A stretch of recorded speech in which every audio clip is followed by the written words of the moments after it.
recorded live in the studios of Brewery Street Mafia. This is a Red Dog Fred production.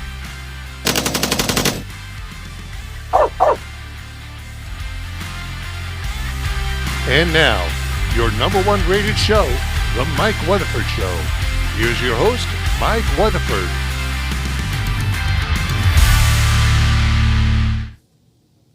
Hey, welcome back to the Mike Weatherford Show. I'm your host, Mike Weatherford. I bet you didn't think you'd see me 2 times in 1 week, did you? Hey, I told you. We had a great show last night. Tonight, it's kind of a different, I'm shifting gears. I'm putting her in high gear tonight. I've got a guy that we all know, we all see him, we all hear about him. He's been everywhere, done everything. And I thought, what better thing to get him to come in the studio and him and I just have a conversation. I'm talking about the one and only Dr. Ken Berry. Welcome to the show, Ken. Thanks for having me. How are you doing? Man, if I was any better, I'd need a special permit. Well, I'm surprised there isn't one. Well, I appreciate you coming in, my friend. It's a pleasure. I've watched several episodes of your show, and you've had some interesting guests, and you invited me, and I thought, hey, let's do it. Let's do it. I mean, I told you, we haven't spoken, honestly, 3 minutes total since we've committed to come on the show, maybe. Yep. So there's nothing, we don't know each other. That's really. right. That's right. Let's get to know each other. That's right. I watch you, keep up with you, and you've got some interesting stuff. You're a man of many hats. You're an author. You're a medicine doctor, medical doctor. Yep. I call you a political pundit. Well, maybe. Pundit, maybe. Demagogue, I'll take that. Okay. Based on the original Greek definition of demagogue, I'll accept that. Okay. Yeah. But you wear many hats. I do. So who exactly is Ken Berry? Carry me back to who he is, where he come from, and what he's about. Well, Ken Berry is the product of a Virginia hillbilly and a Tennessee redneck with a little bit of white trash thrown in for flavor. There's a song out there about spice. white trash. And so I was raised in Hohenwald, Tennessee, metropolitan Hohenwald, down by the big building. That's got you. Yeah.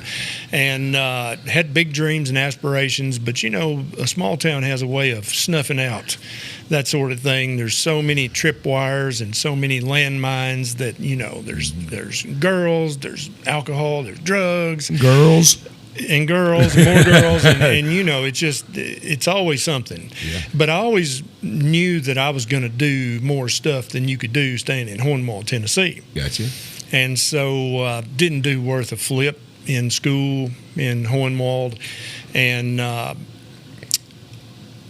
I took the ASVAB. Remember that? Yeah. The military test. Yes, right. I took it. And even though I was maybe a B student, if I was lucky, because I was a good basketball player, so I got graded on the curve. Gotcha. Okay. Yeah. And should have been a pitcher. Right. And I scored 99 points something on the ASVAB, and so all of a sudden, there were all these recruiters wanting me, and they wanted to be on nuclear submarines and this and that. And I'm like, well, only way I'm going to the military is if I can fly a jet. That's it. I'm not doing any of that other stuff. Right. And so I went and took the full physical, all of it, and was sitting there, and all I had to do left was sign on the dotted line. And the guy said, well, you got a C+ average. Now, you did good on the ASVAB, but you got a C+ average. We're not going to let you have a $20 million jet, but we will let you fly a $4 million cargo plane. And I said, well, no, okay, just never mind. So I walked away from that and didn't do it. I mean, I came real close. That's because it looked like that was a way out. Right, that was a way I was going to get a college degree, and a career. And I still think that would have been a good way out. I have nothing but respect for people who make that decision and go that route. My grandson's a Marine. Yeah, I probably would have got kicked out because I'm a bit on the mouthy side, as Granny Berry always says, a little bit mouthy, and so I would have probably got in trouble in the military. It's probably a good thing I didn't, but I have honor and respect for people who go that route. Sure. So I thought, well, no, I'm going to go to college, and I'm going to be a businessman. That's what I'm going to do. My dad owned a business. He did very well, successful. I'll do that, right?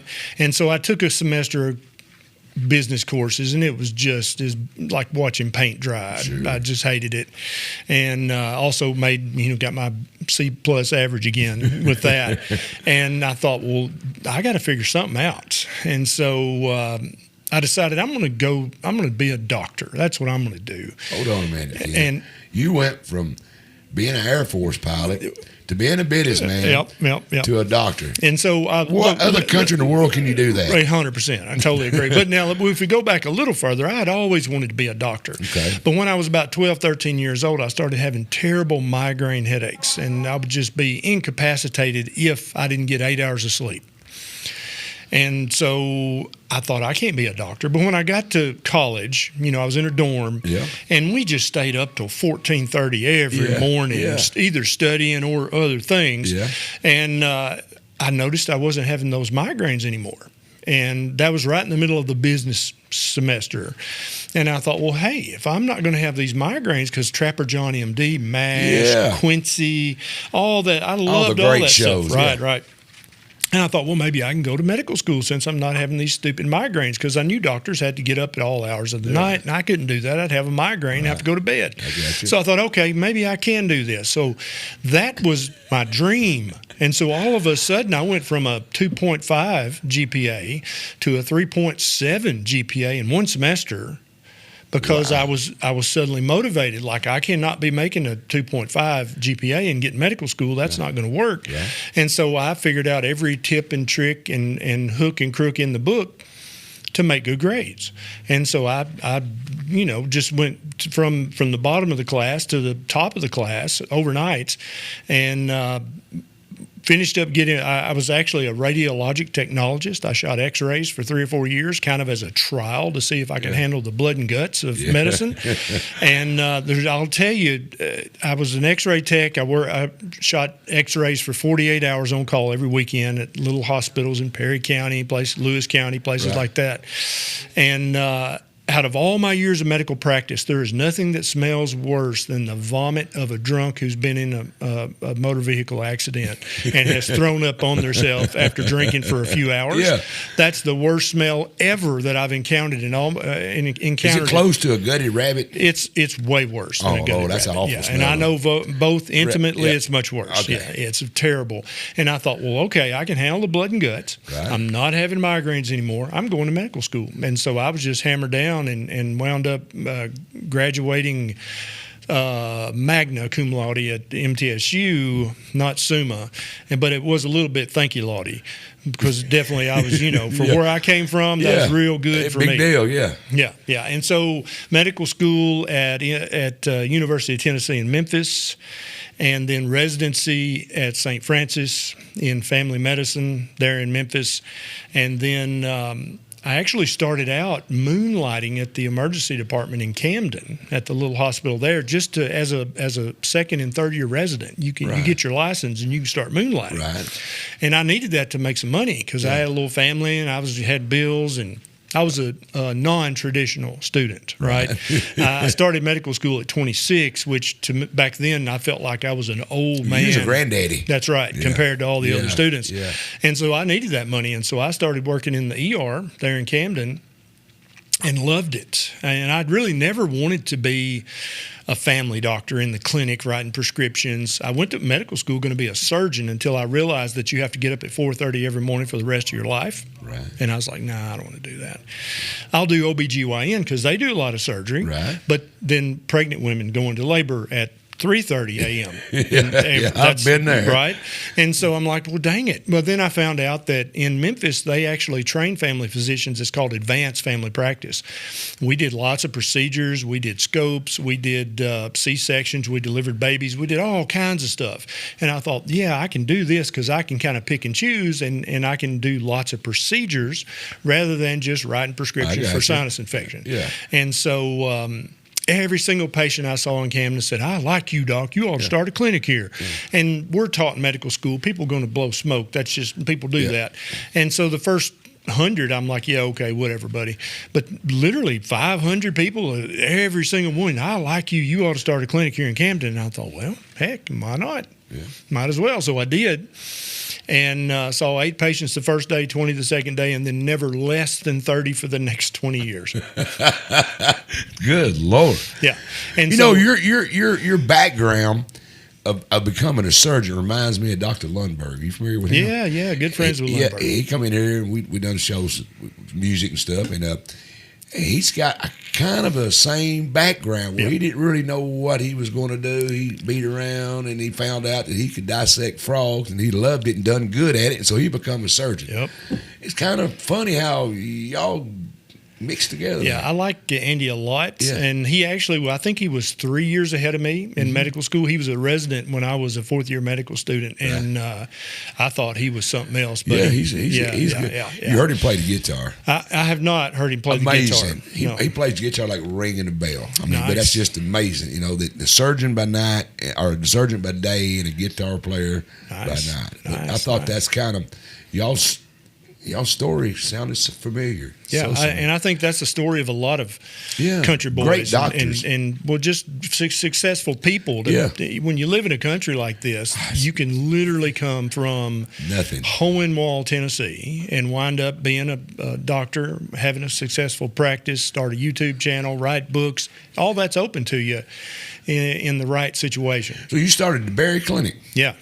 Just as a regular back to MD, or is it a surgeon? Or? No, I was a family medicine. Really? But advanced family medicine. So I did lots of dermatological procedures, gynecological procedures, orthopedics procedures, injections, stuff like that the normal family doctor wouldn't do. Right. And a lot of the guys who worked at DuPont and the other plants over in New Johnsonville, they had great insurance, but they didn't trust any doctors in Camden. So they'd go to Nashville.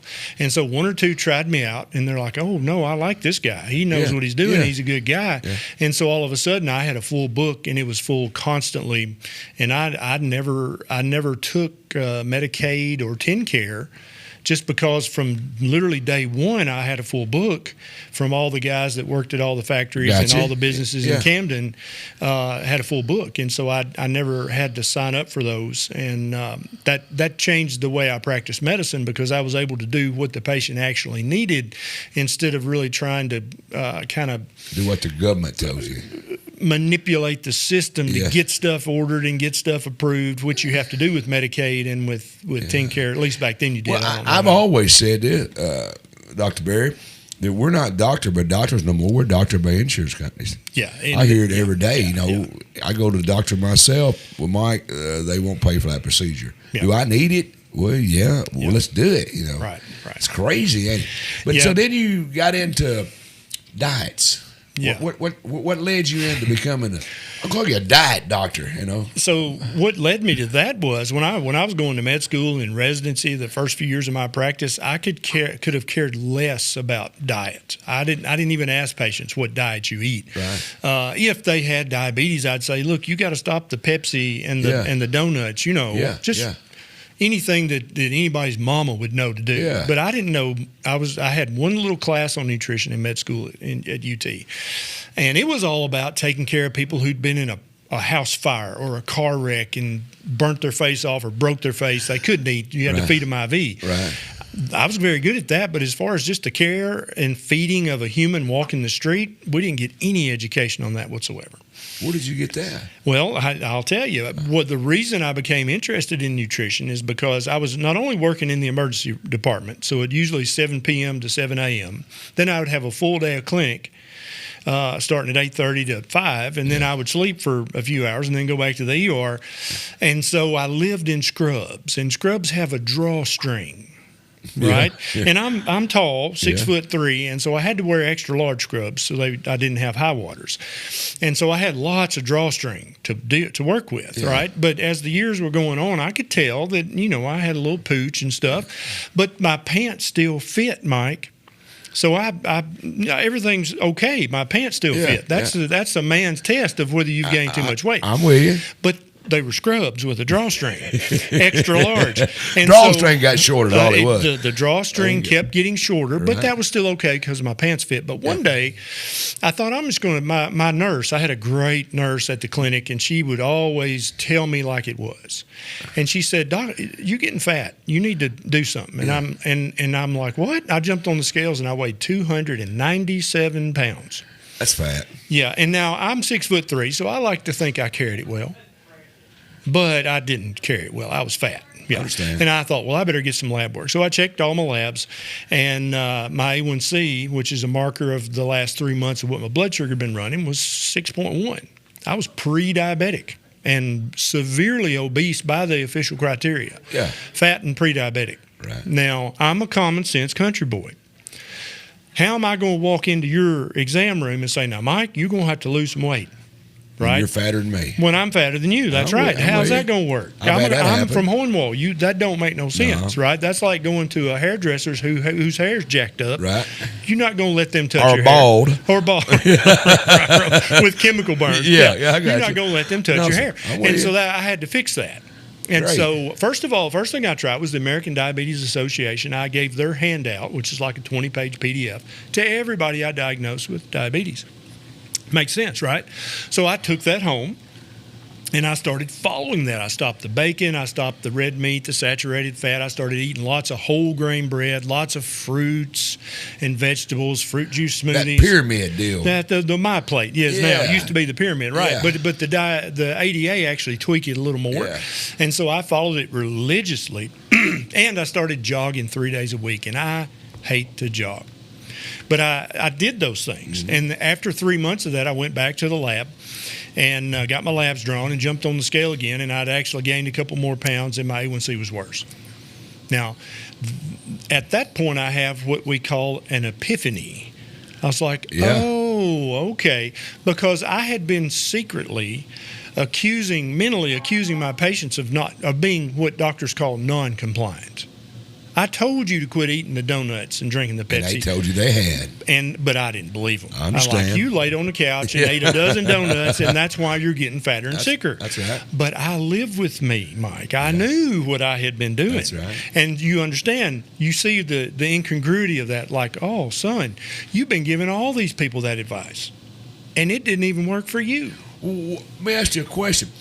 That was given to us by the United States government. Let's call it that. The My Plate and the that's right. The food pyramid. That's right. Yeah. And we found out that was set up by whom? That big agriculture. That's basically, exactly right. So the scientists actually came up with the food pyramid. Yeah. And initially it said that you should eat 3 to 5 servings of whole grains a day. Mm-hmm. And then they handed it off literally to the lobbyists for Big Ag. Yeah. And when it came back, it was 6 to 11 servings of whole grains a day. Yeah. That's a true story. That's documented, verified. Yeah. So I had to figure something out because I was not going to go through 20 years of being a doctor, a fat doctor, and being on diabetic medication. Treating other patients and being mad because they're not following your advice. Because the eye thing that a man does to a woman when his eyes shift down for a second. You've seen it happening. Yeah. Well, when I would tell my patients they need to lose some weight, I would get the eye shift, but it was to my belly, and they'd be like, "Oh, okay, doc, I'll get right on that." Yeah.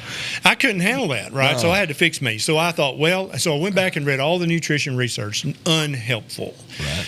Read a couple of books that were recommended by the ADA, unhelpful. And so I thought, I got to figure this out. And so I read a book by Dr. Robert Atkins called The Atkins Diet Revolution. Got it for $0.25 at a rummage sale. I read The Primal Blueprint by Mark Sisson, and I read The Paleo Diet by Dr. Lauren Cordain. And those 3 books, completely opposite everything the ADA said. Eat lots of meat. Eat the fat.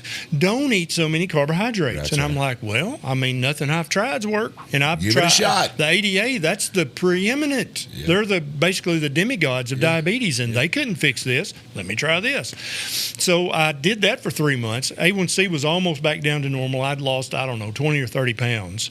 And eating meat. Eating lots of meat. Let me ask you a question. Let me butt in a second. Ain't the human body got teeth like a wolf, not a cow? To a certain extent. Yeah, And- we got canines. Yeah, We're designed to eat meat. And so the canine teeth that's not really evidence because gorillas and chimpanzees have huge canine teeth, much bigger than ours.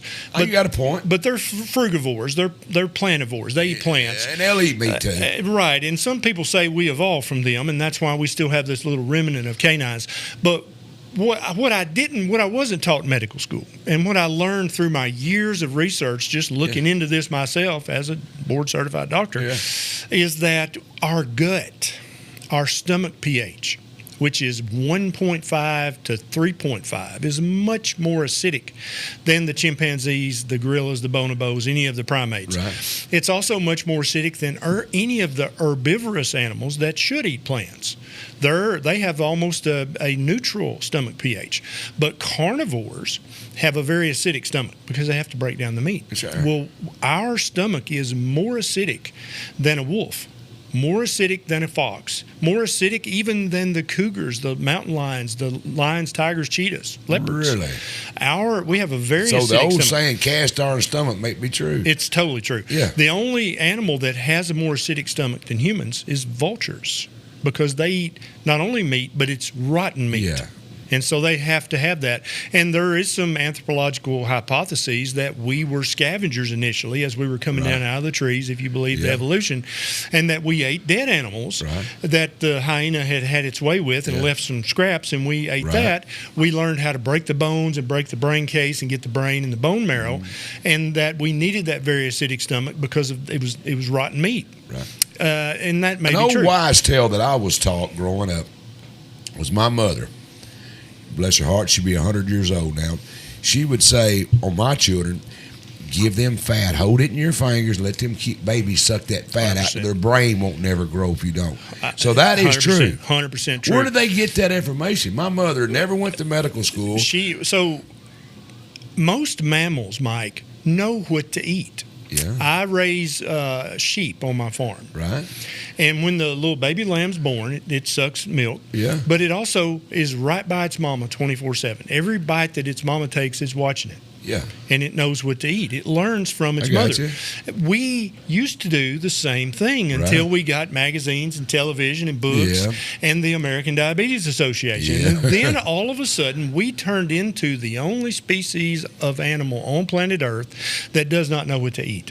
That there's a big contention about what we should eat. There ain't no argument out in the pasture. No. The sheep and the cows, They never have a conference or a symposium about, now, should we eat this grass or should we eat this dead cat over here? Yeah, they ain't got nobody trying to sell them nothing. Right, exactly. They just know what to But eat. my mother was right about that. She was 100% right. See, I put that, and maybe I didn't get enough meat while I'm not real smart. That could be it. Yeah, I think that's the problem. Can I sue my mother? No. She's in heaven. You can't sue her. Okay, but I think we found in the back there, we found out from a doctor what's wrong with me. It's my mother's fault not giving me enough beef fat to suck on when I was a kid.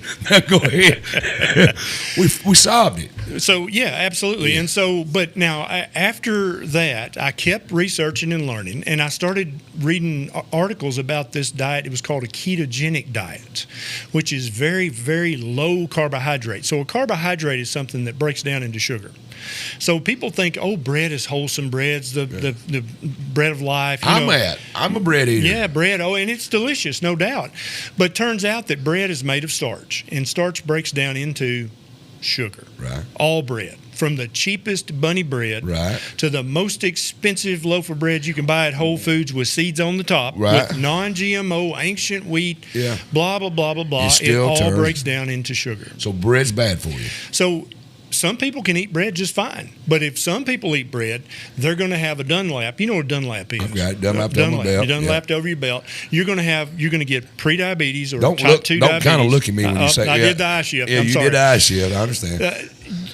For many people, that's too many carbohydrates. That's too much sugar too often. Yeah. Does that make sense? Yes, sir. And so there's a normal distribution curve of humans. Some people can live. I played basketball in Florida with a guy who could eat anything and never gained a pound. He lived on, Pepsi Cola, Doritos, and Honey Buns. Yeah. That literally 3 meals a day. That's all he had. Never gained a pound. He was he was so fit, it was crazy, and he could whoop my ass on the basketball court, coming and going all day long.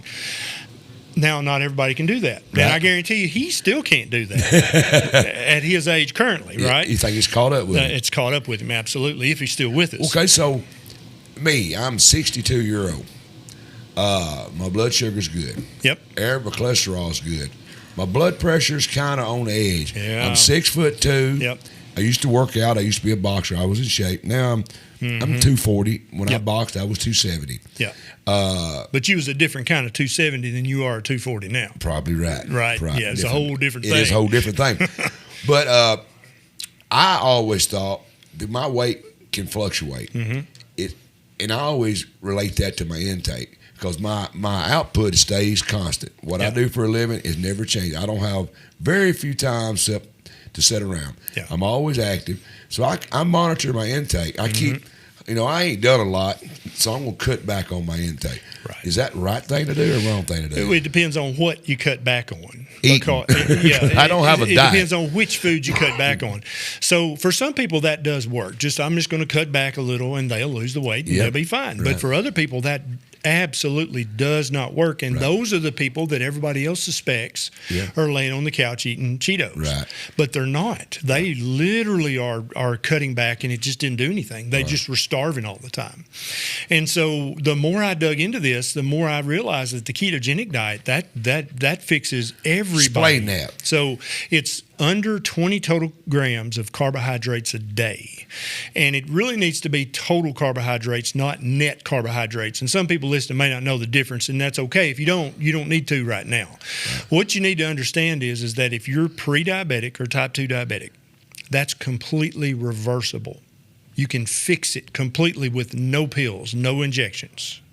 If you have metabolic syndrome, and that's what's making your blood pressure want to go up, if you have high insulin, which most doctors don't even check, it's a huge marker for metabolic syndrome, which is a constellation of things that basically increases your risk of heart attack somewhere between 5x and 10x having metabolic syndrome. And so you can reverse all that stuff by cutting the carbohydrates low enough for you personally. Now, for some people, if they What get is a carbohydrate? So a carbohydrate is a way that we measure how much sugar's in something. Now, broccoli has carbohydrates, and also a ding-dong has carbohydrates. A jelly donut has carbohydrates, right? But they're very different. The carbohydrates in the jelly donut are simple carbohydrates. It's just ground up flour, which is starch, which turns into sugar, and sugar, which is sugar. Yeah.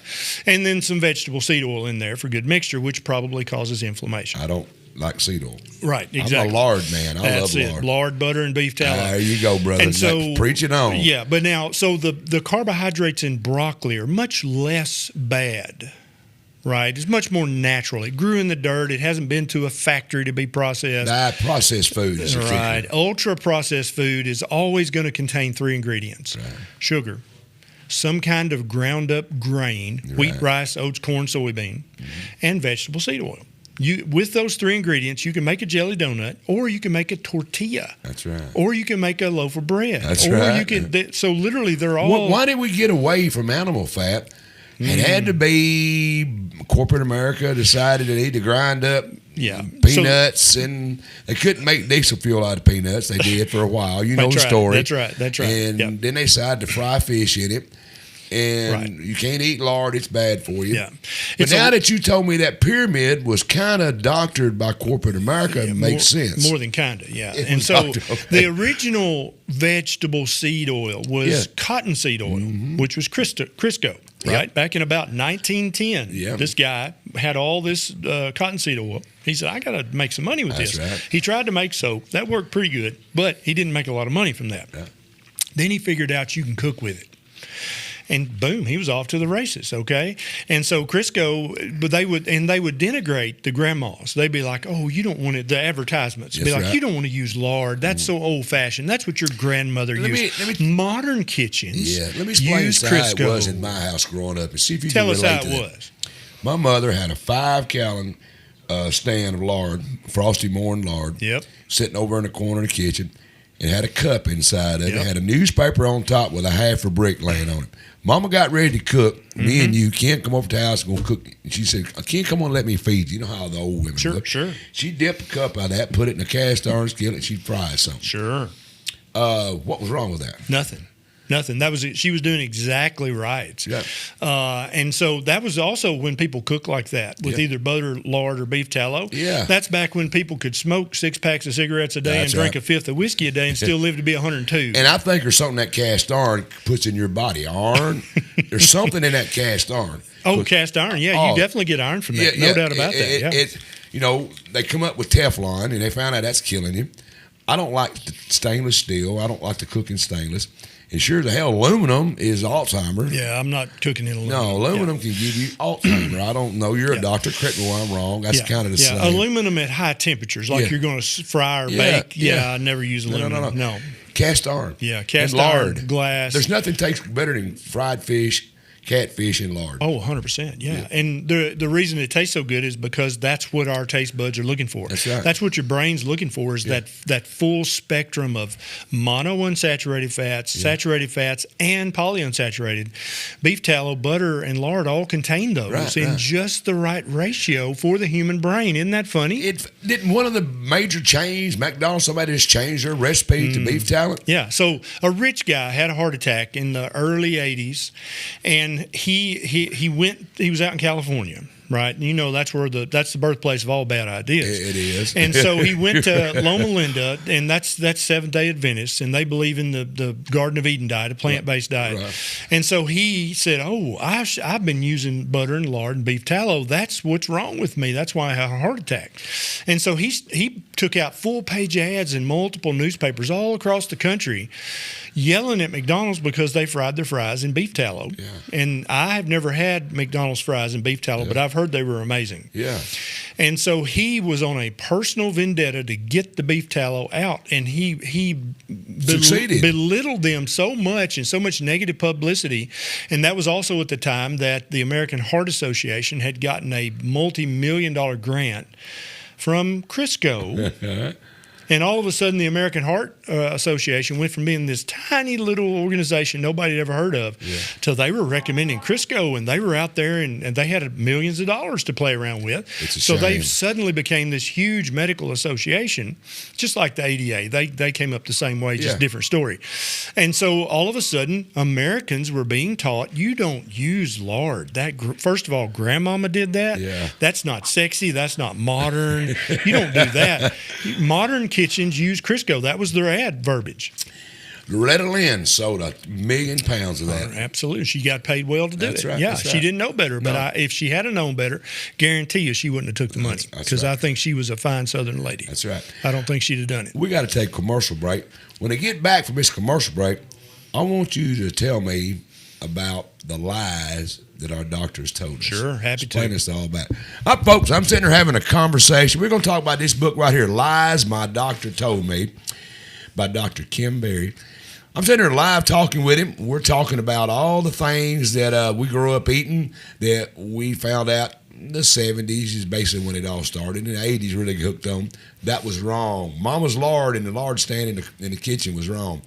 And we're supposed to eat other things. We're finding out nowadays, modern science, we all have a question about modern science. I do, but we find out there is a good side of modern science. We're going to come back, finish up the conversation with Dr. Ken Berry, and we're going to find out about the lies our doctor told us. We'll be right back.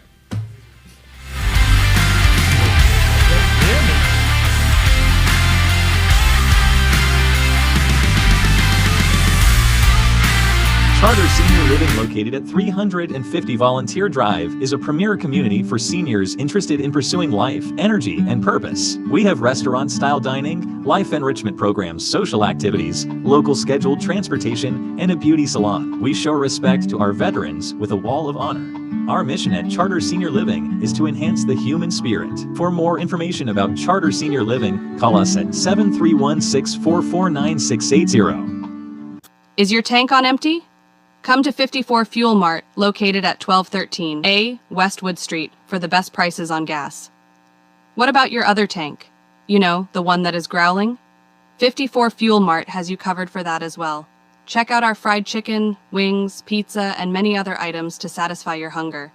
On Tuesdays and Fridays, you really need to check out the fried fish. We also have a selection of freeze-dried candies, along with an entire aisle of candy bars and other sweets. Is it raining, or do you just not want to get out of the car? We have a drive-up window for your convenience. We also have dyed diesel for use in your tractors and other farm equipment. We have parking for big rigs, and our business hours are 5 a.m. to 10 p.m. Feeling lucky? Well, do you? We have scratch-offs, and you can try your hand and the TN lottery while you're here. 54 Fuel Mart, located at the Westwood Y, Paris. Chad Cox, PLLC, provides representation in the areas of criminal law, family law, personal injury, wills and probate law. Chad Cox serves Paris and the surrounding area. He does not believe in a one-size-fits-all approach to representing his clients.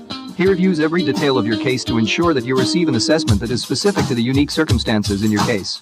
Chad Cox is located at 104 North Brewer Street, Paris, Tennessee. Contact us at 731-642-4446. Is this a normal sight around your house in the winter? Then when the hot summer sun comes around, is this something you see quite regularly too? If so, AccuAir is your answer. AccuAir serves all surrounding counties with top-notch HVAC techs to get you in the comfort that you deserve. Call Nathan or one of the highly skilled techs from AccuAir. AccuAir also offers BPU-approved financing for all your HVAC replacements. AccuAir is your #1 choice for all your heating and cooling.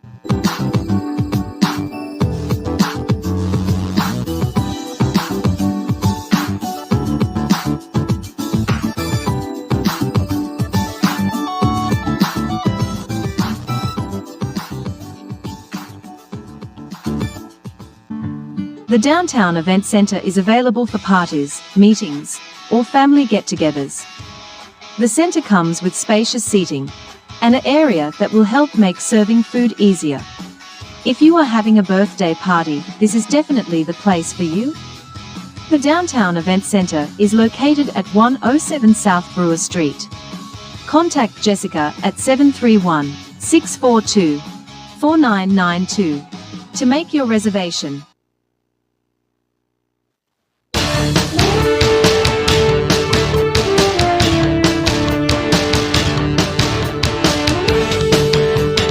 Hey everyone, this is Jeremy Buckaloo reminding you to tune in to Sportscast with Jeremy Buckaloo live every Sunday night at 7:30 here from the Brewer Street Mafia Studios.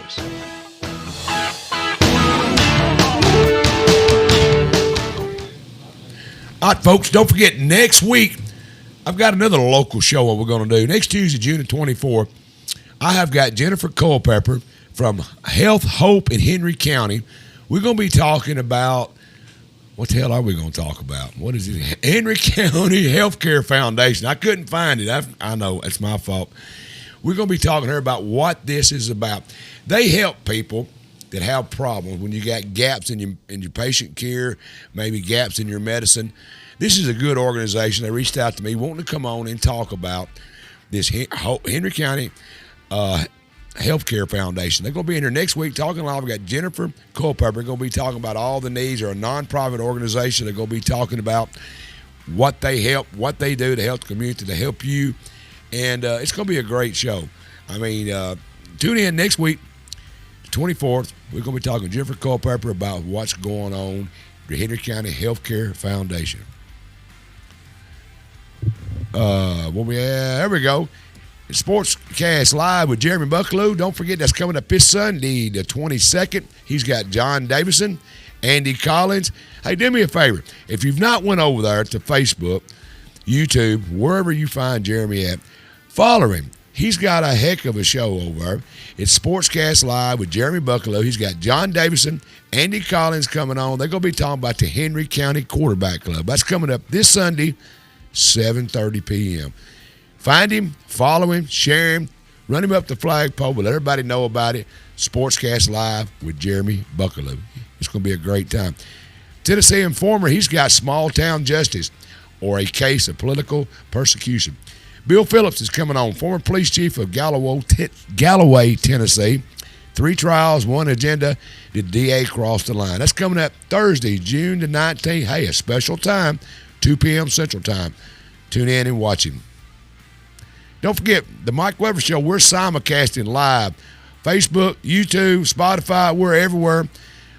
Go to myparistv.com to find all the shows that's on our agenda. myparistv.com. Find us, follow us, support us, and we'll bring you more people like we're doing tonight. And now I want to talk to you about Dr. Ken Berry's social media page. Here we go. We got Facebook, YouTube, Instagram, TikTok, X. He is everywhere. Ken Berry. There's a list. Follow him. Keep up with him. And you can find out more about all these programs he's talking about. He can even tell you about your diet. And, maybe he won't do like he did me, give that eye shift while he's talking to me. But, it is what it is. That's where you can find all about Dr. Ken Berry. Right here you go. All right, folks, I'm sitting here talking with Dr. Ken Berry, and we was talking about diets, what we used to eat, what we found out that maybe they was right. Absolutely. A lot of it was right. Yeah, absolutely. Lard and a cast iron kiln, it's pretty good for you. Now, Bob, tell me about this book. Pop that up there about his book. It was called The Lies My Doctor Told Me. Yeah. Explain to me about that book, where that came from. So I've always been a bit of an iconoclast all my life, looking for the, behind the curtain, so to speak, right? And to see what the wizard's really up to. That's kind of always been my style. And so even in my medical school years, I would hear, the professor say this, that, or the other. And keep in mind, I was an x-ray tech before I went to med school. So I had been in the hospital at all hours of the night. Seen it all. Worked with lots of doctors, seen lots of crazy stuff. And so I'll give you a quick example. I was in a radiology course, and the radiologist threw up a chest x-ray, and he said, now this person's got a collapsed lung here. You can see it right here. And he was teaching us, right? We were the medical students. And he was getting ready to go to the next case, and I was in the back, always in the back of the class. That's me. I got you. I raised my hand. I said, well, maybe he got the pneumothorax because of the 4 rib fractures right there. And he looked at me, and he looked at the x-ray. And rib fractures are not easy to see on an x-ray. It takes a trained eye, years of looking at them, and once you're good at it, they pop out across the room. Gotcha. And but he had not seen the 4 rib fractures, and so in a class in front of 50 people, I had just embarrassed the professor and paid for that for the next month. And so I learned quickly, okay, notice the things, but you keep your mouth shut, dummy, until you get out and get your grade, right? And so I learned that lesson the hard way, but I kept hearing little things that they would teach us, and I was like, that can't be right, but I ain't got time to mess with it, and I'm not going to raise my voice, so I'm just going to file that away for later. And so when I got out into practice, I kept hearing things that, like I would have a patient who had diverticulitis. I sent them to the GI doctor. They'd come back and say, oh, I can't eat any strawberries or anything like that has little seeds. And I'm like, humans have been eating seeds for thousands and thousands of years. How is that going to cause diverticulitis? Gotcha. Didn't know the answer, but I knew that was weird. That don't make no sense, right? And so, country boy, it don't make no sense. That's right. I'm with you. And so I would just file it away. And so finally, I had a whole bunch of stuff like that. And then the internet really started to explode. And I could actually look stuff up without it taking a month for me to write to a library and say, hey, I need these articles. And then take a month to get back.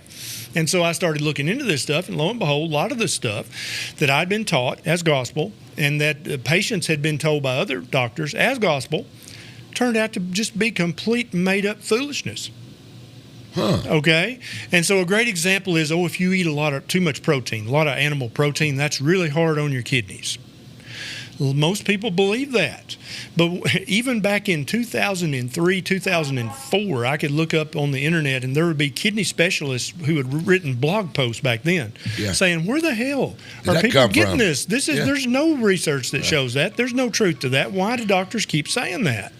And that is still a myth to this day, a medical myth, which I call a lie, because a doctor has got a license. They're supposed to know better. But they practice.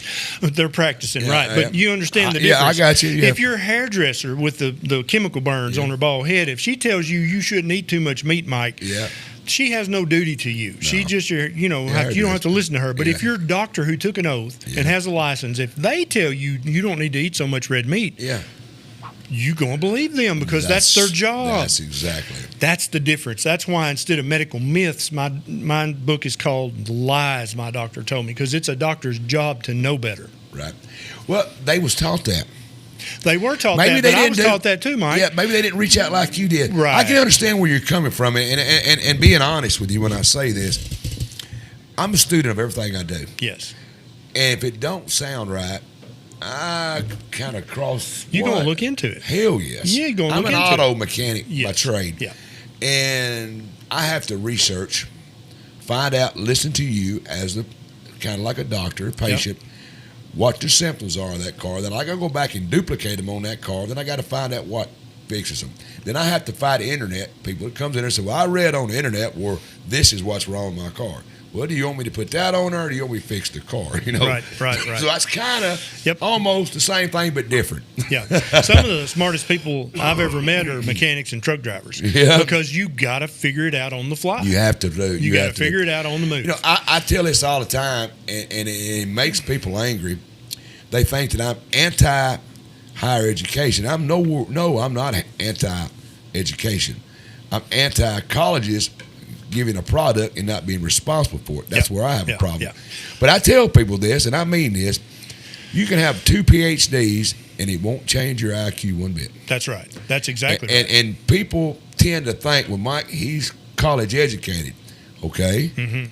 And they look at me and I say, but his IQ's still 40. I mean, something happened to all of us a few years back. Yeah. About 2019, 2020, 2021. I was in the middle of that. And I think it pulled back the curtain for a lot of people. Yeah. That kind of peeled away the internet did too. Well, we had that. Yeah. Because the government, they've screwed up before. Yeah. But we didn't have the internet. All we had was Dan Rather or Walter Cronkite. That's right. And just had that, them explaining it. That's all you had. That's Unless it. you wanted to go to a big city and research in a library for months. That's right. You just had to accept it. That's right. But now we've got this unique tool that no group of humans have ever had. Right. When we hear something on the evening news, we can go look it up. We can look into it. Yeah. Who watches the news much? Not many It's people. instant. Not many people. Right on your phone. Exactly. But I think that the COVID thing, whatever that was, and I think it'll take 20 years before we actually know what If anybody got a question for the doctor, go ahead and put our phone number up. Yeah, we'll take some calls. I'm going to throw you under the bus, Doc. Let's do it. Put the phone number up. If you've got a question for Dr. Ken Berry, where else can you get that? Right here on the Mike Weatherford Show. You okay with that? I'm okay with it. Yeah. Call in. People said Steak and Shake switched to beef tallow. That's right. Glenda said Southern Fried in Puryear's, a restaurant, they use beef tallow. Good. And somebody asked what oil he suggests is the healthiest to use. So the healthiest oil for human beings to cook in is butter. Yep. Lard. Yep. Beef tallow. Stay away from margarine. Yeah, never. Listen. It's 2 ingredients away from plastic. How can I curse on your show? Because margarine makes me want to curse. Yeah. Plant butter. Yeah. There ain't no such thing as plant butter. Well, Okay, it's called margarine. almost butter. Yeah, vegetable shortening. These things are all cancer in a jar. Yeah. Do not eat any of Heart those. attack in a sack. The human body was designed to eat animal fat. That's right. Okay, that's what we're designed to eat. Right. That's where we're going to realize our best health is if you eat animal fat. That is just the truth of the matter, and that's what you see this now with the internet. Right. Enough people were able to look into it and say, "Yeah, I'm not eating that canola anymore. I'm not eating that soybean oil. I'm not eating that mess." I don't even like peanut oil. No, corn oil, none of that. You want animal fat, right? And your grandmama was right with that 5-gallon bucket of lard. That was my mother. That was your mother. Yeah. That's it. That's the way to cook. Frosty food. Morn. You got to throw that in there. Frosty Morn. I love it. The chrome bucket. That's right. Yeah. But animal fat is what humans were designed to eat. And if we'll live if you feed us some chemical concoction of canola and soybean that was made in a chemical factory. But we're not going to thrive on that. I heard that they made margarine, we all call it, was made for turkey food. Have you ever heard that story? Well, so there's a long story behind margarine. Initially, Napoleon was wanting to feed his troops butter, but they could not transport the butter. It was too heavy and it went bad. Yeah. And so he had his scientists trying to make some kind of fake butter. And they came up with something that didn't look or taste like butter, but they're in the Army. You can't kick up. So you just had to eat that fake butter. Right. And that's kind of the beginnings of everybody's always wanted to make something like butter because you're going to be a billionaire if you do that, right? But butter is butter. That's right. You cannot make butter in a chemical factory. What about drinking milk? What we in the South call sweet milk. Yeah. So whole milk. Yeah. Yeah. I love it. So here's the thing about drinking milk. And it's very complicated. Yeah. Dairy is very complicated because the fat in dairy is fine for you, for adults and children. But what is milk designed for? It is designed to make baby mammals grow and gain weight as fast as possible. So I can blame my fat gut on the milk. So I love milk. Now, full disclosure, I love it, but I never drink it. If I drink milk, as much milk as I wanted every day, I would be 40 pounds heavier right now. I love milk. Love it. Love it. I used to drink a gallon of milk a day when I was playing basketball, baseball, and football all at the same time. I drink a gallon a day. I can drink that now. Yeah, but if I did that now, I'd be back to 270 again. Dana's on me because I drink sweet tea. Yeah, that's sugar. That's dumb. Sweet tea and Pepsi. That's why you got Dunlap. You need to quit that right now. Right. Yeah. No. Pepsi's my sponsor. I drink Pepsi and I drink sweet tea. Hey, look, sweet tea's water. I get glasses of water every day. Yeah. It's 99.99% water. Yeah, it's that other 0.1% that's getting you. Yeah. What's it getting me? It's getting you Dunlap. I'm 62 years old. So here's the thing. Your doctor's probably never checked your insulin level. Yes. Because most doctors don't. Dr. Harrison's my doctor. A good doctor. I know Dr. Harrison. I go through. Most doctors will check a blood sugar and an A1C. Yeah. And if they're normal, that's it. They don't check anything else. I told him, give me everything. Yeah. I want to know what the hell. When you get home, look at your labs. Make sure he checked an insulin because I bet you money he didn't. I'll find out. I got to go back for another. Every 6 months I do my blood. But what some people do, they don't become diabetic. They just become hyperinsulinemic and have metabolic syndrome. Right. And so they'll have high triglycerides, they'll have high insulin, their blood pressure will be borderline high, and they'll have this fat in the middle. The most dangerous fat of all is in belly fat. And men's bellies and women's butts.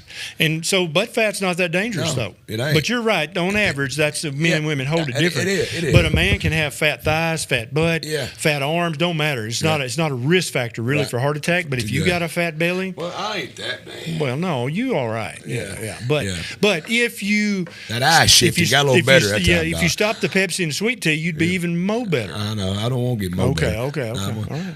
Changing gears a minute. I hear that RFK Jr., he's our health guru. Yeah. He says he wants to stop SNAP children, what you and I grew up calling food stamp. That's right. From buying drinks and sugar candies and stuff like that. Yeah. Do you support that? I do 100%, and I can tell you why. Yeah, that's what I want to ask you. So if an adult says, I don't care. If I get fat, I get fat. I don't care. I'm going to just drink Pepsi and I'm going to eat honey buns. That's fine. You're an adult. You're a grown-ass American. No, lay off my Pepsi, dude. My eye shift to going to the Pepsi I'm now. about to change the side. There you go.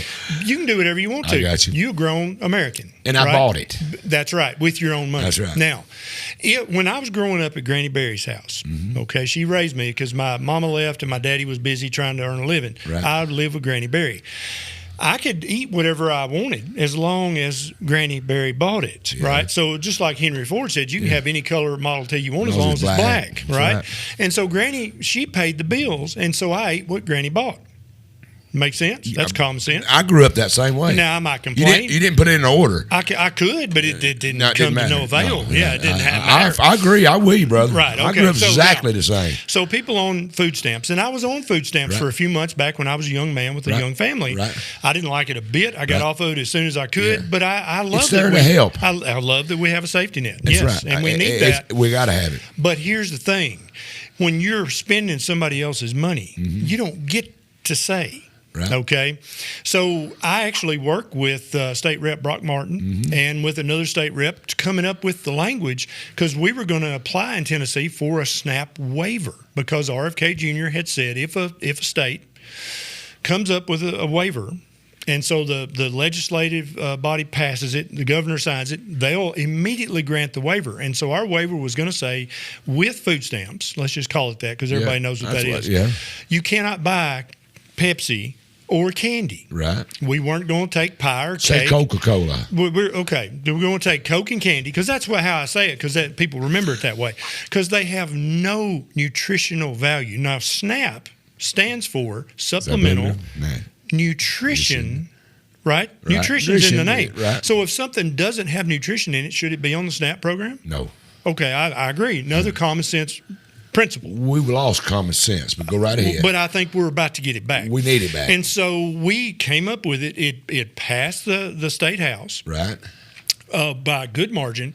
The state Senate said, well, we don't know about this. We're going to commit this to summer study. We're going to study this over the summer, and we'll revisit this next year. Let the lobbyists get a hold of them. The Coca-Cola lobbyists got a hold of them. Yeah. That's exactly what happened, and I have it on good authority that the Coca-Cola lobbyist was seen with several senators, and they decided we're going to push this off and study this. Sure.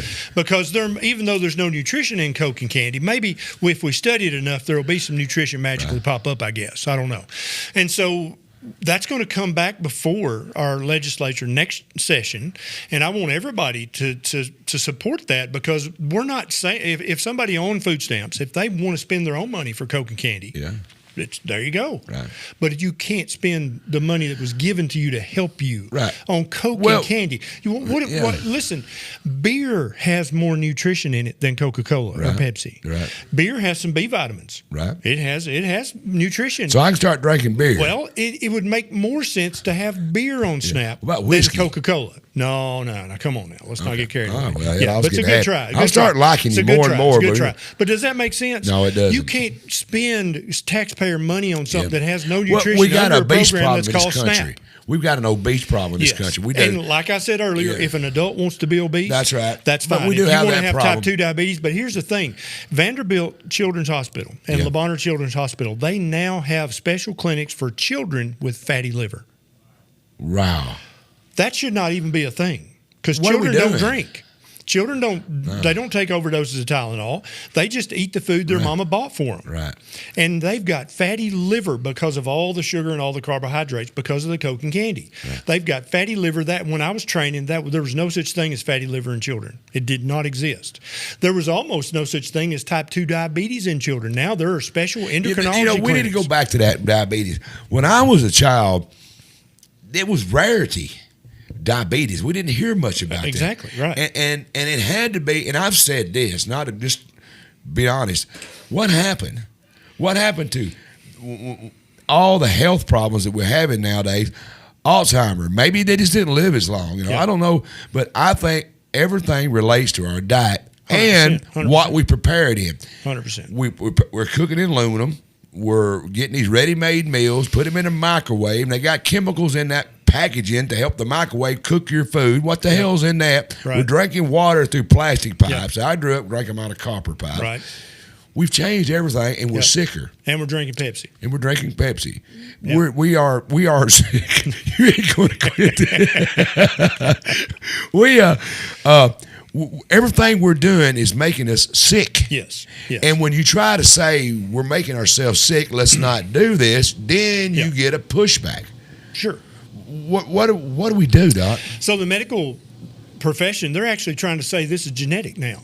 And that don't make no sense, because anybody who's raised on a farm, you know that it takes generations for something genetic to happen. This is not genetic. We didn't go from 20 years ago having no children with fatty liver to now we've got a whole clinic for nothing but children with fatty liver, type 2 diabetes, that metabolic ain't even a syndrome. generation. That's the food, okay? So for the last 50 years, basically, we've been told to cut back on meat, to stop using animal fat to cook in. Well, you got to replace that, Mike, with something. If you're not going to eat meat, what are you going to eat? Well, gosh darn, Kellogg's, instead of bacon and eggs, they got this cereal you can eat, right? Gosh darn it. And you're not going to cook with lard. Look at there's vegetable oil. You can cook with that. You can cook with with my biscuits and gravy? Yeah, so biscuits are bread. Made of starch, breaks down into sugar. Right. Gravy is liquid bread.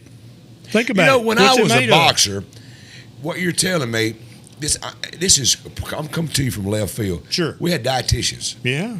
And I used to train boxers too. I was a boxer. Nothing like you're telling me now. We was told right opposite. Eat that bread. Eat that starch. Build that muscle. You need the starch for fuel. Yeah, we got to build. But y'all were also eating a ton of meat. Oh, God, yeah. Meat and eggs. That's all I eat. Well, a lot of eggs with meat. Right. Now, nowadays, now think about the average kid that's on their family's on SNAP because they're trying their best to get ahead, but they hadn't done it yet. What are they eating? How much meat do they buy with that snap? They're not what buying they meat. do, it ain't real meat. No, what the right. hell's a chicken nugget? Right. Where's that come from on the chicken? And my daddy at Sonic the whole one time. reason they make chicken nuggets is, first of all, they're delicious. But secondly, it's only about 40% chicken, which is the most expensive part of the chicken nugget. The rest of it is filler, is flour, is sugar. My father lost his mind at Sonic when I had a chicken finger. He said, "What the hell's a chicken finger?" I didn't have him when I was a kid. I said, "Daddy," I said, "Well, I don't know why. I don't know." Chickens don't have fingers. No, that's what he said. So, but what are we doing? What is all this crap it's coming too from? many carbohydrates because we've been scared to death to eat the meat, to eat the eggs. Oh, God, eggs, right? Cholesterol. Yeah. So we've stopped eating the real human food. I like my eggs. Well, the average person is what I'm saying. Yeah. And so the average kid doesn't have bacon and eggs for breakfast. They have Cheerios. If they're lucky, they have Lucky Charms if they're unlucky. Yeah. And so they've got prediabetes. They've got hyperinsulinemia. They got fatty liver. You ain't got a chance. So you don't have a chance. And what people need to understand taxpayers don't need to be adding to that. We're subsidizing the growing of the corn and the sugar cane and the soybeans. Right. And then we're paying for it on the other end with the SNAP benefits so that people can buy the Lucky Charms and the Pop-Tarts, right? Now, wait for it. Now, 20 years later, when that person's an adult, now we're paying for Medicaid and TennCare to pay for their medical bills because they got hypertension, they got diabetes, fatty liver, obesity, and they've already had a heart attack. So it all kind of relates back to money. The taxpayer's paying at the beginning, the middle, and the end. Unreal. And so we're just saying, let's just not use taxpayer dollars for Coke and candy. Yeah. You can still buy cake and pie because they got eggs in them. They got milk. There's a little nutrition. Yeah. But Coke and candy, ain't no damn nutrition in that. No. Come on. But the senators couldn't figure that out. It was too complicated for them, so they had to study it over the summer. Yeah. So I would love it if everybody would, first of all, figure out who your senator is. Do you know? I bet you don't know. Yeah. Find out and call them and say, hey, have you studied that enough? I got Kustov coming on my show. I love it. Yeah, good. And I'll bring that up to him. He's a good fella, and he will respond. Yeah. Unlike some politicians who disappear, you can't find them. He will actually answer your questions. That's right. I like Kustov. Yeah, I've talked with him a couple times. He's coming on at the end of next month. Going to come on and talk with me. Nice. But let me say this before we get off, because I know I can already tell me and you will be off on another tangent. Anybody out there, if you got type 2 diabetes, pre-diabetes, obesity, metabolic syndrome, fatty liver, all of that is caused by your diet, and it is completely reversible by changing your diet. Now, this is where it sounds like I'm about to say you something, don't it? Well, yeah, go ahead. You can get all the information you need to do that for the low price of free $99 by just going to my YouTube channel and watching my YouTube videos for free. If you like vegetables, watch my ketogenic diet videos. If you like meat and eggs, that's all I need. Yeah. Carnivore videos. Yeah. Go watch them, learn it, apply it, and within 3 to 12 months, your type 2 diabetes will be gone. Your prediabetes. Throw your medicine away. Your prediabetes will be gone in 3 to 6 months. Your hypertension will be better. A lot of people on 3 medicines for blood pressure. After a few months of either keto or carnivore, they're on a low dose of 1 blood pressure medication. They just don't need it anymore. Yeah, I'm on a low dose. Fatty liver goes completely away in 36 months. So please, I'm not trying to sell you anything. It's all free. Okay? And a lot of people, that freaks them out. Like, why would he give that away? But it's because I'm a doctor. I took an oath to help as many people be healthy as possible. And this is the way I do it. Yeah. Fix your food, and all of these chronic metabolic diseases go away. It's just that simple. It's nothing hidden. There's no catch. It's all. I have fought this forever. There's even some reviews for you right there. Look at the monitor right there. These people talking about I've lost weight, my blood sugar. You didn't even know he was going to. He didn't ask me. Let me make it perfectly clear. He did not know he was going to put this up there. Him and I this is the longest conversation him and I has ever had in our entire life. I don't think I've ever met you in person. No, we never met in person. We talked maybe 3 minutes total before you come in the studio. On text messages, That's it. That's right. So all this he didn't know, but my producer in the back, they run through all this and found it. Said, this guy's the real deal. I said, sure, that's why I want to get him on here. But he's got good reviews. And I honestly, sitting here looking at him in the eyes like we've done for an hour now, he's sincere about what he's doing, guys. If you've got health problems, find this dude. That's why I brung him here, because I want to be your go-to place for all the things we know about. We're all getting older. I don't care if you're a 20-year-old. You just ain't sick yet. You're sick, you just don't know That's right. You just don't know it yet. Go to him. and follow this guy. I'm doing it to help y'all. I'm not getting none out of it. He's not a sponsor for me. He's nothing. He's just a guy that I seen. I watched his stuff, and I said, this guy's the real deal. And I like him because political side. I see you do some political stuff. Yeah. I love Tennessee. I'm a Tennessee redneck. Right. Okay, I love Tennessee. And Tennessee is one of the fattest states in the Union. Next to Mississippi. That's right. It has one of the highest rates in the top 10 for type 2 That's diabetes, right. top 10 for fatty liver, top 10 for early death, top 10 for obesity. Tennessee's very metabolically sick. And so my YouTube, I've got people all over the world that follow me. I've traveled all over the world speaking. I've interviewed all over the world.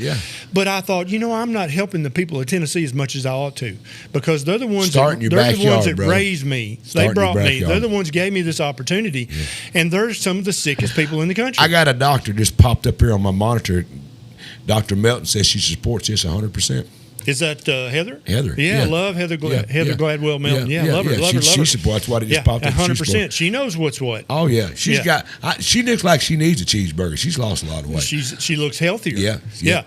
See, we're so fat in Tennessee that if you lose too much weight, people will accuse you of being on meth. Yeah. There's something wrong with him. Look at him. He's methy.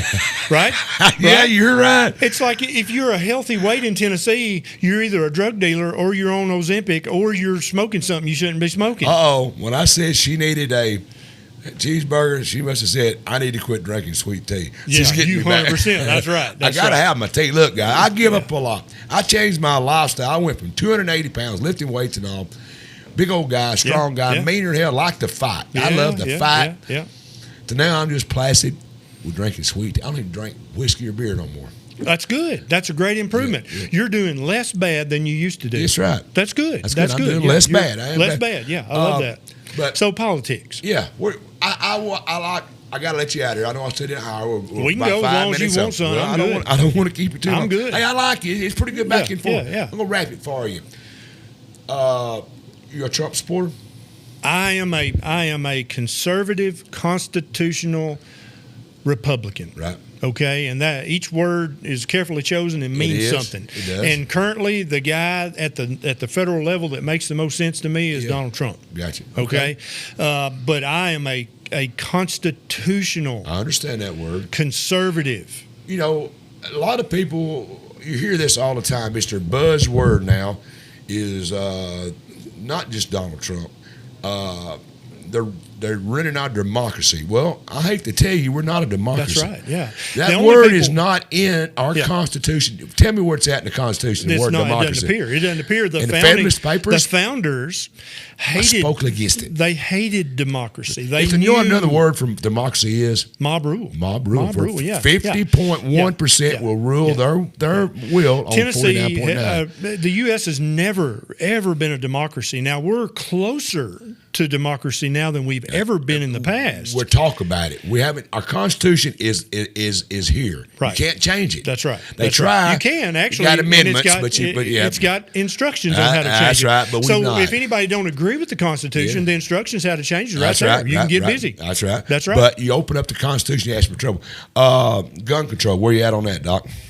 Every human being on planet Earth has a God-given right to defend themselves and their family using whatever means necessary and available to them. Now, the Founding Fathers knew that was a God-given right, thus the Second Amendment. Now, the 10 amendments were amendments that constrained the government from infringing on the rights of the people. It has nothing to do with states' rights. I used to be a keynote speaker for the NRA. I was the chairman of the NRA. Yeah. And I'm going to tell you, First Amendment, what is it? You know what it is? I don't want to put you. So you freedom got the of right, the press. Freedom of the press, the right to speak your mind. Right. You get to worship in the way you want. Basically, what they said in our Constitution, what they was saying was, you've got the right to preach against the government. That's You've right. got a right to say you don't like something. That's right. You've got a right to tell them to change. Yep. Then they put the Second Amendment. That's right. And that's the guarantee, because That's exactly we say right. self-defense. Right. And everybody pictures, against a robber. No, or a against government. but it ultimately, Deterrent. it is against the robber. That's right. It's self-defense against the carjacker. That's right. It's self-defense against the child molester. But ultimately, if worse comes to worse, it is self-defense against your own government. That's exactly right. what it is. 100%. I tell people, they put in order for a reason. If you read the footnotes of our founding fathers,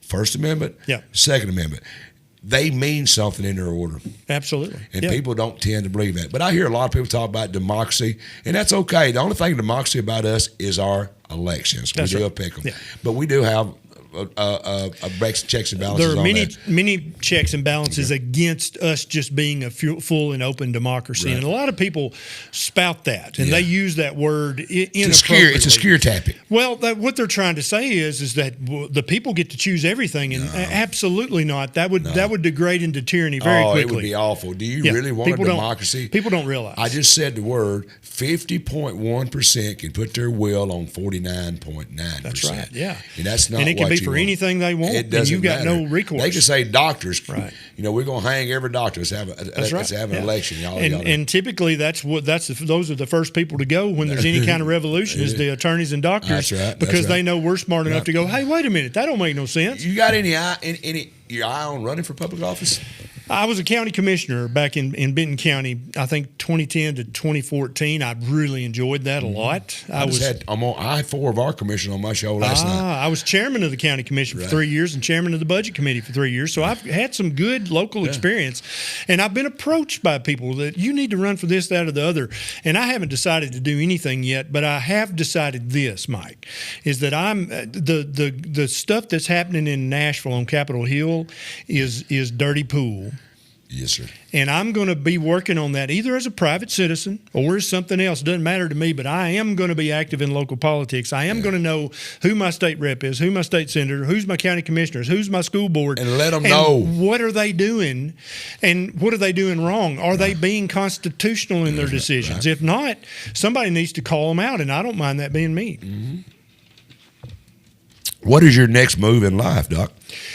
You went from a C student, barely, in Hohenwald, Tennessee. That's right. Home of the dirt track. That's right. To a doctor. Yep. To a YouTube star. Yep. To author. What's your next move? Well, Can you sing and dance? I can sing, but only in the shower. And the only person who wants to hear it is my wife, Nisha, who's a brilliant singer, by the way. Really? She's a wonderful singer, but she doesn't enjoy singing, so there you go. But I'm going to be more involved in local stuff at the county level, the state level, the regional level, because I'm sick and tired of Tennesseans getting the shaft. I'm sick and tired of Tennesseans being fat and sick and miserable. I'm sick and tired of them believing in people. Oh, I promise you this and this, vote for me. And then they don't do anything that they said they're going to do. I'm sick and tired of that. Yeah. So I don't know. You tell me, where should I go with that? I'm happy. I'm still a licensed board certified physician. I still see patients occasionally. I'm a YouTuber. I'm writing another book. I just found out my doctor's retiring in August. You may have to do a new patient. Hey, there you go. I'm going to be looking. Seriously, I just said Dr. Harris is retiring in August. And he's not told me that. We're kind of friends. Just wanted me to know. So maybe I'm looking for him. Because he hadn't checked that insulin, he's going to retire before you get back to him. I guess he just announced that tonight. I remember Mike when I used to sew him up in them bar fights. I don't want to piss him off no more. That's right. But I'm just ready to get where involved. can they get your book? That's what they're asking. I've got actually 3 books. Lies My Doctor Told Me, Common Sense Labs, and there's a second edition of that coming out, and I talked about the insulin lab. There's lots of other labs that doctors don't check that would reveal all kinds of stuff if they would just check the labs. And then I got a book called Kicking Ass After 50, because I'm 56 years old now, and I could go back in time and kick my 35-year-old's ass. Okay? If I could go back and whoop my 35-year-old self. I'd not go back to my 20-year-old. Right. Now, so every man in his 50s ought to be able to say that. That's right. Right? When you're 50, you're just grown. You're old enough to either know better or not get caught. Or don't give a shit. Or don't just know. That's right. But the average 50-year-old man is in the recliner. Yeah. He's fat. He's miserable. He's got low testosterone. He don't want to do nothing. Yeah. He likes to pretend he wants to, but he don't really want to. Hell no, we want to say it. He just wants to lay in the recliner. Yeah. That's not a 50-year-old needs to be a leader. Yeah. They need to be leading the community, leading their family. We but need you can't more do alpha that. males. You can't do that. Beta males are running the country. Yeah. If you're in the recliner, you're not leading. No, you're not. You're not leading. Yeah. And so I am. That's what what I'm here for, is to get people going health-wise, nutrition-wise, politically. If it takes me getting involved, I'm happy to. Yeah. But I just want people to understand that the stuff that happens in Nashville is just as exciting and just as nefarious as what's happening in D.C. It's just as dirty. You just don't know about it because you think it's boring, but it ain't boring. You being kind of Republican, I say this all the time, the Democrats stick together. They'll run off the cliff all in a line. Yep. Republicans are a loose fit. It's like herding cats. Yeah. That's right. The Republicans are. We got the House. We run in Tennessee right now as all Republicans, and it ain't doing crap. Well, here's why. I said earlier, I am a constitutional Republican, right? That means something. Now, if you say you're a Republican to get votes because this is a Republican majority district or whatever, then you get up there. If you're not truly, if you don't believe the Constitution, that's it or the highway, you're gonna. The lobbyists will. I'll go to steak dinner with you.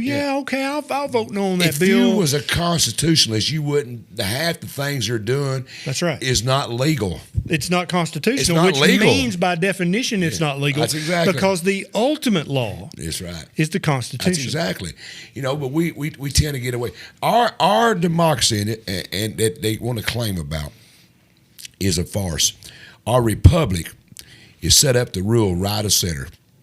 You realize that. Absolutely. Our Constitution is set up to just a little bit right of center, but center's moved. Oh, man, has center moved. Center's moved. Yeah. What used to be considered a Democrat issue is in the Republican side 100%. Now. When I first moved to Benton County, it was Democrat. Back in 2002, 2003, I was kind of wanting to run for office then, but that was no way I was going to get to first base as a Republican. So I call myself a blue dog Democrat, a Southern Democrat, right? A Dixiecrat, yellow dog, right? I was a very conservative Democrat, and I could just barely stomach that enough to go to the meetings in Benton County. You had him in a phone booth. That's how many he had. 100%. Yeah.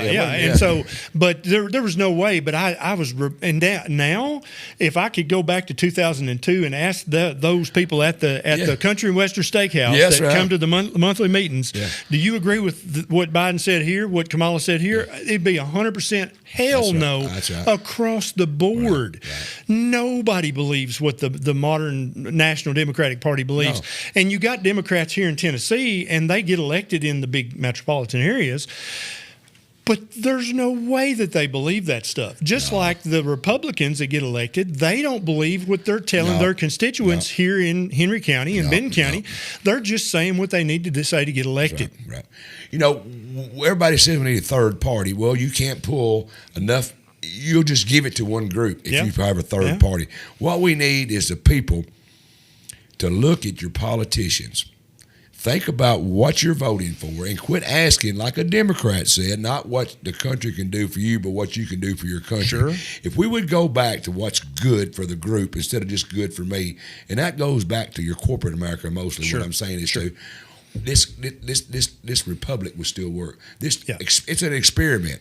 Yeah. It's a 200-something-year-old experiment. Mike, when the government is dirty, why are you going to be an upstanding citizen? You're going to cheat a little bit too. They are obviously cheating in D.C. They're obviously cheating in Nashville. Why ain't you going to cheat a little bit? That's right. So basically, the entire morality of our entire society has degraded because the people that we're supposed to be able to look up to are dirty. What's your stance on school vouchers? Somebody asked. Listen, 70% of people in this district are against the school voucher that passed. Yeah. Now, a lot of people are for school choice. Yeah. I'm for school choice. Yeah. But this voucher that got passed, this is not going to go well at all. No. This is going to come back to bite us. It was pushed through very shadily. Yeah. I don't know if you followed it or not, but it was a lot of had politicians come on my show talking about backroom bullshit. I'm like you. I believe in choice. I believe if one school is doing better than the other school, you ought to have the right to go there. Absolutely. I believe in all of that, but the way they did it makes me wonder. It's dirty pool, it is. And people could smell that, and they knew that. And we've got some we've got representatives for this area that I actually like and respect who voted yes for it, and I'm afraid they're going to regret that vote. But people tend to forget. That's another problem we have as voters. true. We tend to have a short memory. Well, we're so busy watching Elon and Trump and Kamala at the top Yeah. that we don't realize that Nashville's just as dirty as D.C. Oh, it's worse. And if people 'Cause would it's start closer paying to attention home. to Nashville, which Yeah. is actually much more important, Yeah. because your school board and your county commission and your mayor and your sheriff, Yeah. they're way more impactful on your life than what's going on in D.C. Because we're People called don't the realize it. United States of America. So the states is more important. Absolutely. But I've enjoyed it. What do you man, think? it's fun. Well, Yeah, how you like doing this in a little studio I like it? it. I like it. We should do it again. That's what I'm going to ask. Can there be a part 2? Absolutely. You know, everybody comes in here. You know, this is the Brewer Street Mafia is the name of my studio. Right. Brewer Street, and everybody says, man, am I part of the Mafia? Now, you know, yeah, I'm going to give you something to make you can read what it says. Listen, it makes you an official member. Oh, thank you Look very on much. the back of that. Thank It'll tell you. I don't know if you got Thank your glasses. I do. I don't need no glasses. What are you talking about? Well, let's say you're an official member. Official member. of All the right. Brewer Street Mafia. Thank you. my Hey, I friend. appreciate Thank you very coming much. in, man. Yes, sir. It's a pleasure. Let's do it We again. do it. Let's do it again. Let's make part 2. Yes, Because absolutely. we just scratched the I surface. mean, what do people think? Yeah, Tell us in the comments. Tell them what you want. You want Should us to we do it be again? Part 2? Yeah, part 2 would be wonderful. We'll see what the comments say. We'll see what the comments All right, says. beautiful. All right, folks, there we go. We've been talking with Dr. Ken Berry. Lively conversation. It moves on so quick. It's been an hour and 15 minutes. It just, before I know it, it's over. And we learn a lot about your diet, your health, what we all been suspicioning. You know, what I always say when we smell some home cooking. Well, he just told us what that home cooking was all about. It is about this corporate America telling us what we need to eat so they can line their pockets is basically what we're saying. Go back, get you some lard, get you some butter. Pepsi's my sponsor. Get you a Pepsi. Don't do it. Don't do it. I love you, man. But anyway, I enjoyed it. It was a good Yeah, conversation, man. We're going to do it again. Hey, this is how to get a hold of Ken. Look here. Here's everything he's got right there. You can buy his book. On Amazon. On Amazon. They're all over there. Go to Facebook, YouTube, Instagram, TikTok, X. He's everywhere. He's bigger than me. I know it's hard to believe, but he is. He's larger than me. There he is right there. The proper human diet. You need to check this guy out. He's straight, shooting you straight. Take it from me. I would not promote him if I didn't believe in him. Pay attention to what he's telling you. Get healthy. Get healthy so you can watch your grandkids grow up. I want to see my great-grandkids grow up. You know, so you can do it too. If you're taking that medicine to keep your health, a lot of it's not necessary. Some of it you got to have. I agree. You got to have some medicine. Thank God we got antibiotics and stuff like that's what saved our lives. I understand all that. But some of that is just for the pharmaceutical company. So pay attention to what these guys are saying. We told you where to find his information. Find his information. Apply his information. See if you don't get healthy. That's what we do here at the Mike Weatherford Show. We bring you everything that you might want to know about. All viewers asked for part 2. Kevin Hamlin asked him to come to the pool room. We got a pool room down there. Somebody said they'd like you to come to their home and doctor them. There's all kind of stuff coming in. So they do want a part 2. All viewers asking for part 2. And something else is typing up here. See, I got a media girl in the back. She watches all the platforms. Sure. She picks me the questions. It's pretty good. Yeah. And, I bet that's your wife, Nikisha. Nisha? Yeah? Yeah. Oh, no. What'd she Betty say? Nikisha would like him to come home. She's on the live. That's what Dana said. She didn't say that. My girl in the back said that she bet your wife wants you to come home. Maybe, You've been too late. maybe. Or she might be happy. Maybe. Maybe she ain't got to hear that crap. So now, Mike, you see what I live. I'm pretty but I fond do. of her. We like each other. Do you? Well, that's, Yeah, good. that's good. All right, folks. Tune in next week. We got another great show. I'll show you what we got next week. We have got the Patterson County Healthcare Foundation. I had a brain crap a while ago. I didn't realize what was coming up. I couldn't see my monitor. But anyway, tune in next week, June the 24th, 7 p.m. live. I got Jennifer Culpepper. We're going to talk about this great organization called the Paris Henry County Healthcare Foundation. They help you with a lot of issues that you have in your medical world. Tune in next week. That's going to be a great show. And also, we've got Sportscast Live with Jeremy Bucklew. He's going to have John Davison, Andy College, inside the Henry County Quarterback Club. We all know these two people. When you think of Henry County football, this is the two guys you think about. So tune in to Sportscast Live with Jeremy Bucklew and find out all about the Henry County Quarterback Club. That's coming up Sunday. Don't forget, you got a special edition show Thursday, June the 19th at 2 p.m. Central Time. Bill Phillips, former police chief of Galloway, Tennessee, small town justice, or a case of political prosecution. 3 trials, 1 agenda. He's saying, did the DA cross the line? Tune in, find out what's going on the Tennessee Informer. It's a great show. Find it. All right, folks, we've had a good time with Dr. Ken Berry. I want to thank all you, the viewers, for watching us. We try to be your go-to place for all the things we all want to know about. I bring you national stuff. I bring you local stuff. And I thought, why not bring us something about our health? We all need a little bit of health right now. You know, we're just getting older. A lot of people are. Some people just ain't healthy. Let's get healthy. This man's got a place to go to get you healthy. You can read all about it. I want to thank you, my viewer. You know, appreciate what you do, man. Follow me if you haven't followed me. Find us on all the platforms and help us grow so we can get more people like Dr. Berry on the show to tell you how to live healthy. I want to thank my crew in the back, Kevin, Keel, Scott Norwood, Billy Busey, and Dana Allen. You know, I get to sit out here and do the easy part. They do the hard part. It looks like you're flying airplanes. You got to agree. It looks like a spaceship in the back. Yes, very impressive. Yeah. To do what they do, I'm lost. I couldn't do none of that. They do all the hard part. All I am is Dana's trophy boyfriend. That's my job, just being a trophy.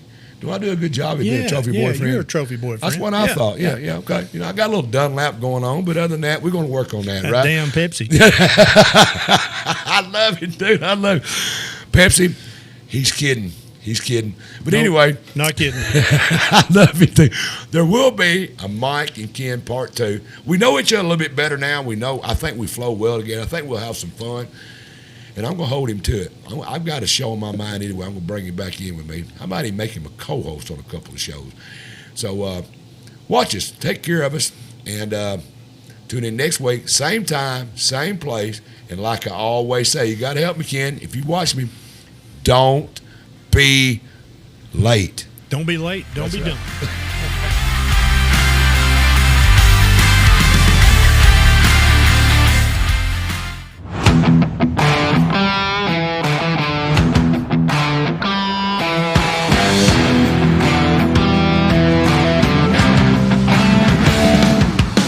The Mike Weatherford Show is recorded live in the Brewer Street Mafia Studios, downtown Paris. A Kill Media, Brewer Street Mafia production.